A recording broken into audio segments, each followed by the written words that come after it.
This is a fully autonomous coffee-making robot. And this is Lachy Groom, one of the co-founders behind the company who created it. We flew to San Francisco to find out how the physical intelligence team planned to create the world's first intelligent robot brains. And we sat down with Lachy to discuss what a robot future could actually look like. It's like somewhat unimaginable how different the world could look. We also wanted to speak to the brains behind the operation who've helped secure $1.1 billion in fundraising. How does an Australian from Perth end up as the co-founder of one of the hottest companies in the world right now? That was... But before any of that future can happen, there's one problem that stopped every robotics company before them. We don't exactly know how to solve it. We have a bunch of theories on how to make progress, and that's what we do here.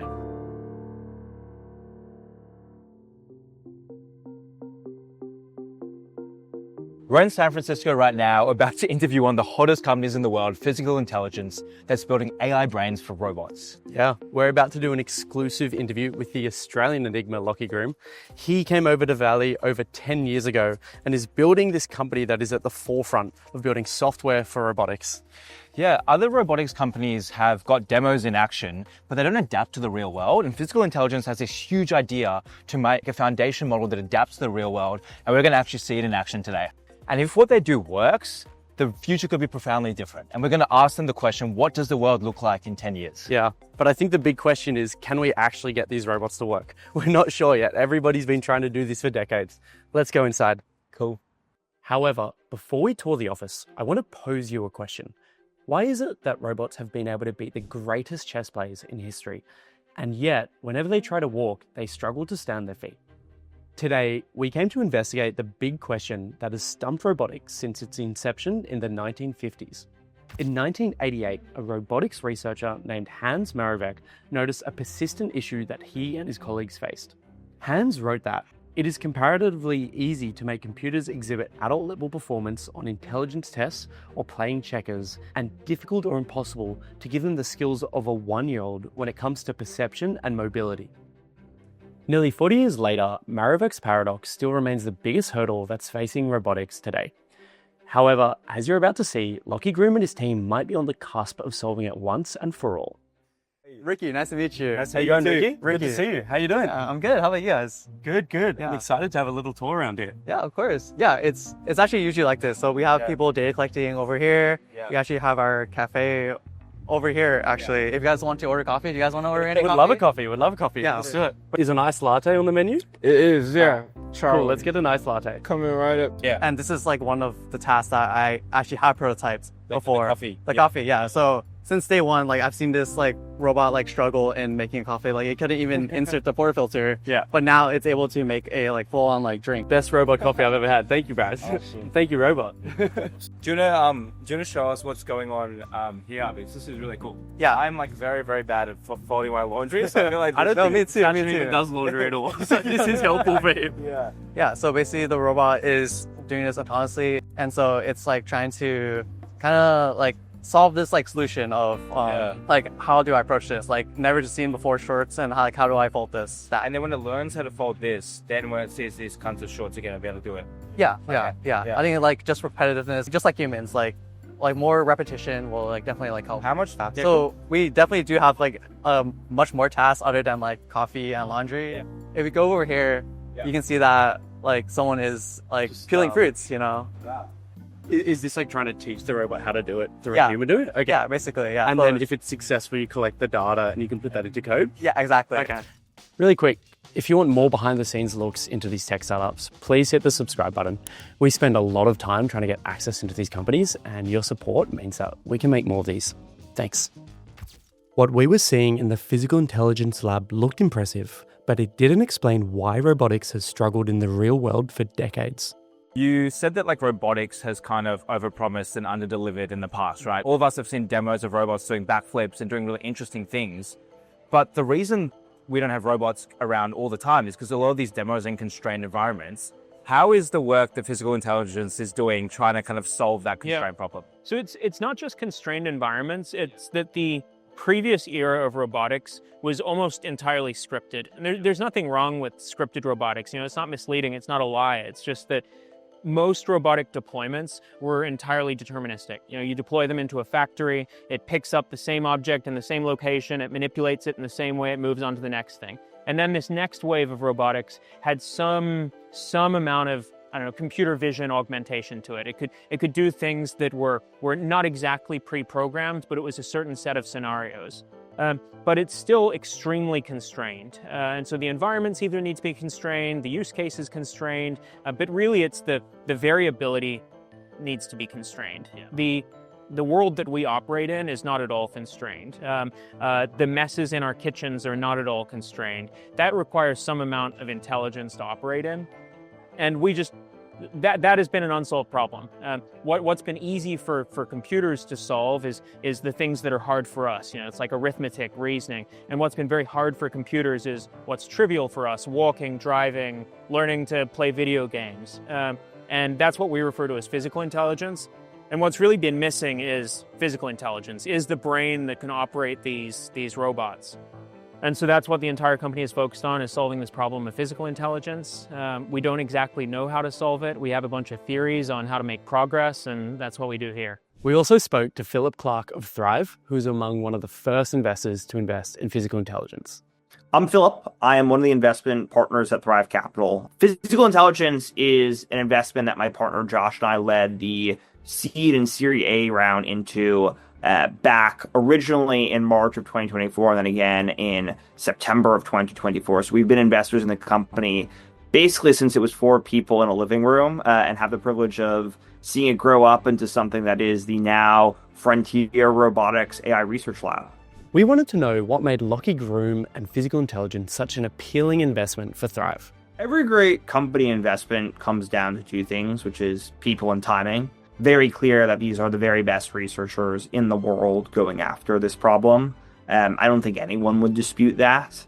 Timing, I think, is the other aspect here that's really important, because you're right. I think if we wound back the clock 10, 20 years, this would be a really hard company to build because the underlying technology capabilities, the model capabilities just weren't there. Trying to solve a problem this big raises an obvious question. Who would even take it on? Pulling it back for a second, how does an Australian from Perth end up as the co-founder of one of the hottest companies in the world right now? You get on a plane when you're 17, you fly out here, you join Stripe. I was at Stripe for 6 years, been investing for the past 5 years. I've always been somewhat obsessed with robotics and frankly somewhat disappointed with how little progress we've made in robotics. It feels like we've made so much progress on the internet, on software, and so little progress on technology in the physical world. And so starting in 2021, 2022, I started seeing some really incredible papers come out of Sergey Levin's lab and Chelsea Finn's lab, and started just following everything that came out. Yeah. And I mentioned to a handful of friends, if you ever hear of them thinking of starting something, let me know. And in 2023, a friend of mine let me know that he was hearing rumors, like maybe they're thinking of starting something. So at that point, I got introduced to my other co-founder, Carl Hausman, who led the robotic manipulation team at DeepMind. We got to know each other quite well. Him, Sergey, Chelsea, Brian, Kwan were looking to leave DeepMind. They finally saw the light at the end of the tunnel. Like, this is maybe finally a solvable problem. And we decided to join forces. So something Sachin and I don't talk about much on this channel is that we're actually building a startup ourselves. We've got 30 employees, customers in the US and Australia. We've got the whole thing. And one thing that hits you real fast when you start landing real customers is that they want to know that you're secure. Like, enterprise buyers will literally be asking you for your SOC 2 before they'll sign a contract, which, if you've never done it, it sounds like a lot of paperwork and security audits. We were not excited about that. That's where Vanta comes in. Vanta can automate your whole compliance process, things like SOC 2, ISO 27001, HIPAA, so you can be audit ready in days, not months. And it's not just a one-time thing. Vanta continuously monitors your security, so when the next big enterprise customer asks, you're already good to go. Just think about where the world of tech is heading. AI companies that handle sensitive data, robotics that are entering your home and workplaces. Customers expect proof of security before they sign. Getting compliant early means that you'll be ready when the big enterprise deals come knocking. If you're building something real and you want to be ready when those deals come, check out Vanta. Our listeners get a special deal, which is $1,000 off if you go to vanta.com/SachinAdam. You can see the link in the description. Assembling a crack team of researchers with such an ambitious goal required a leader with a reputation for next-level work ethic. Lachy has been a very close friend of many people at Thrive because we were longtime or have been longtime investors in Stripe, where Lachy was a very early employee. He was a very industrious, young engineer from down under who slept on a bunch of couches till he joined Stripe and became a really early leader there. And so we had the privilege of getting to see him become, a key part of that journey. At the same time, when we made our investment in OpenAI right before ChatGPT launched in December of 2022, one of the questions that naturally came up was, could you apply these models to robotics? After securing funding, the physical intelligence team focused on releasing demonstrations of applied generalized robotics. So the first release was focused on capabilities, basically demonstrating that we can get robots to do the kinds of things that have never before been possible. We started with laundry. It's not the most commercially lucrative market out there, but it's this incredible task to focus on because it encapsulates so much physical complexity. It's deformable objects, it's a complex task, fine motor skills. Side effect of being useful, that's nice, but really what makes it so great is the friction for data collection is so low. Everyone knows how to do laundry, everyone knows how to evaluate it. You can get an infinite number of laundry items out there, so it's a great test bed. Since we focused on that, what we wanted to demonstrate is that we could just get a robot to fold laundry, something that was never before possible. It's kind of like the holy grail of robotics. That was March through October. That was our first release, Pi-O. Yep. The second release was Pi-O 5. That was focused on generalization, showing that we could get these robots to perform well in environments that they had never been trained in.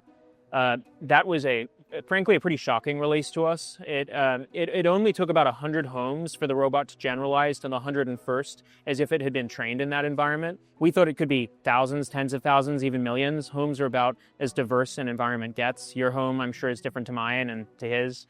And then this latest release has been focused on performance, which is, okay, we can get these models to do things that have never before been possible. We can get them to generalize to environments never before possible.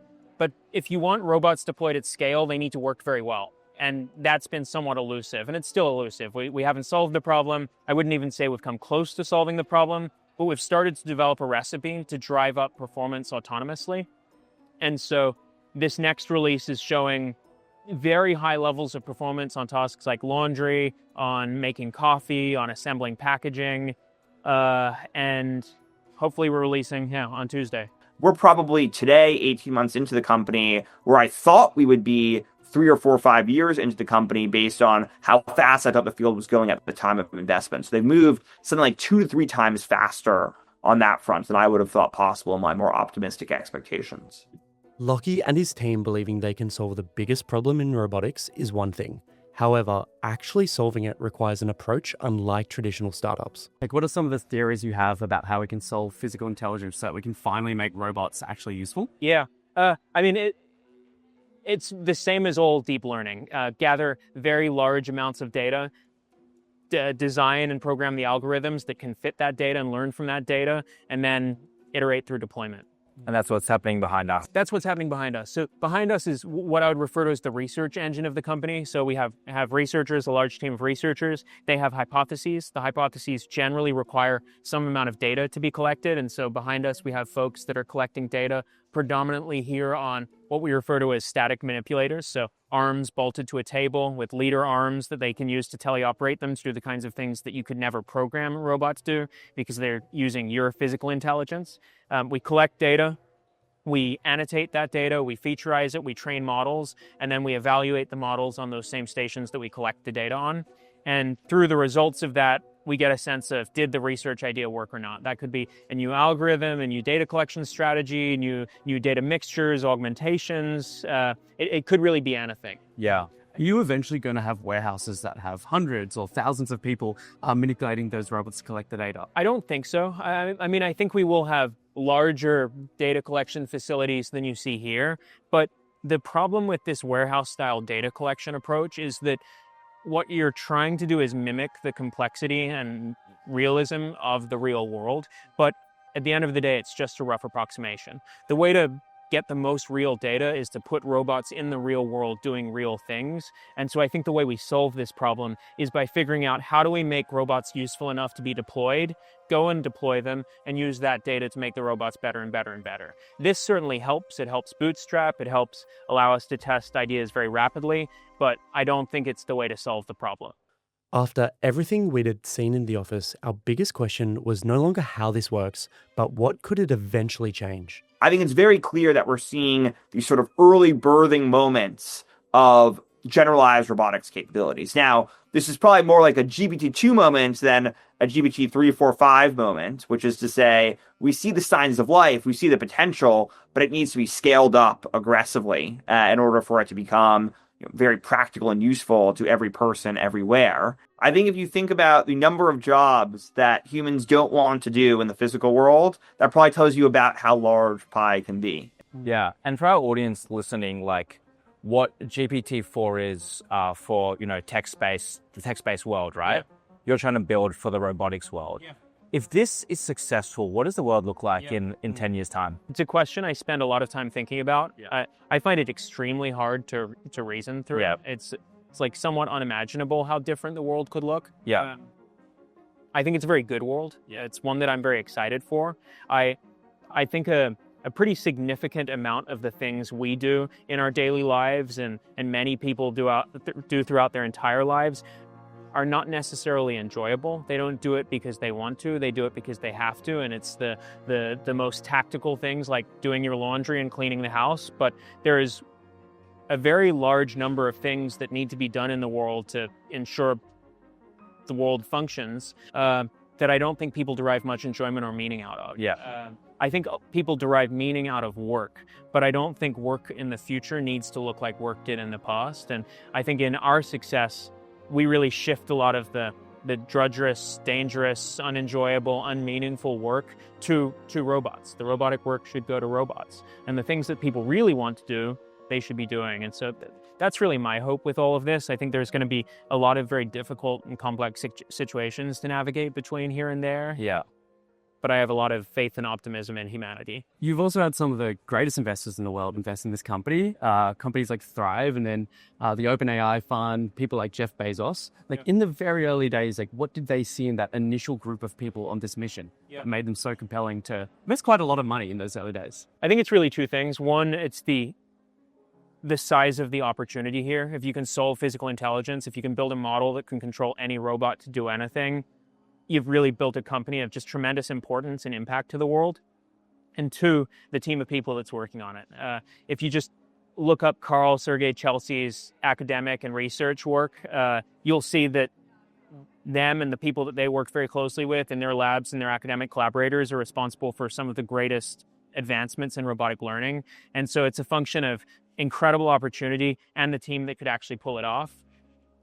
I think it was fairly straightforward for them. And we talked about the next 10 years, but, in the next 1 to 3 years, where do you think we'll get? What do you think the future releases are going to be looking like? The challenge we have is that you just cannot estimate progress. You're summiting a mountain, and you just don't know how many mountains are behind you and how steep those mountains are. And so while the progress we've made to date has astounded us in how rapid it has been, you just never know if a plateau is on the horizon. It doesn't seem like it is. It just seems like things continue to get better and better and better, and the capabilities increase and increase and increase. But we just don't know. And so I really hesitate with timeline estimations. But if things continue as they have, it will be hard to believe that in the next few years, everyone doesn't have generally useful robots in their homes. I'm not sure if those will be like full humanoids. I doubt we'll fully solve the problem and it can go do anything and everything in your home. Yeah. But I think there's certain things that require a level of intelligence, an ability to deal with variability, like even just doing your dishes or folding your laundry, that feels like we're on the path to solving. And I could see a new wave of consumer products, enterprise products that just doesn't feel that far away. There's a special culture here. We've met a few of the teammates, and we've met a lot of teams in San Francisco. There's a kind of low ego, high intelligence culture here, which is just really, really interesting. And it seems like people are genuinely having fun where they're like, I hope so. Yeah. And I wanted to ask you, what are some of the surprising things about the culture here that if someone was to walk in here, spend a week here, they'll just be blown away by I didn't realize this company would be like that. I think there's a lot of perception around what an academic team looks like or a research team looks like. I think that the researchers and engineers here feel surprisingly close to the engineers that I worked with at Stripe. It's just there is an obsessiveness, an obsession with the end goal and getting there as quickly as possible. I had all these thoughts around like what working with more academically minded people would look like, and I just couldn't have been more wrong on all of them. There's a real intensity to the culture. There's a desire to search for truth. There's an ambition. So I didn't really have strong conceptions of what working in a research organization would look like, but I think whatever I did have was largely wrong. What have been the characteristics of the best researchers in your team? Obviously, they're intelligent, they're highly educated. What else? Deeply curious, creative, open-minded. I feel like I've got nothing but platitudes for you here. Just Yeah. I don't know, they're all brilliant. I don't think I've got a great answer to this. Yeah.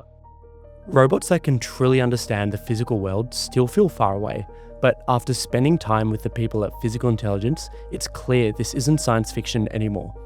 Lachy and his team are building the future of robotics, and one thing is certain: the way we interact with machines in the real world is about to change forever.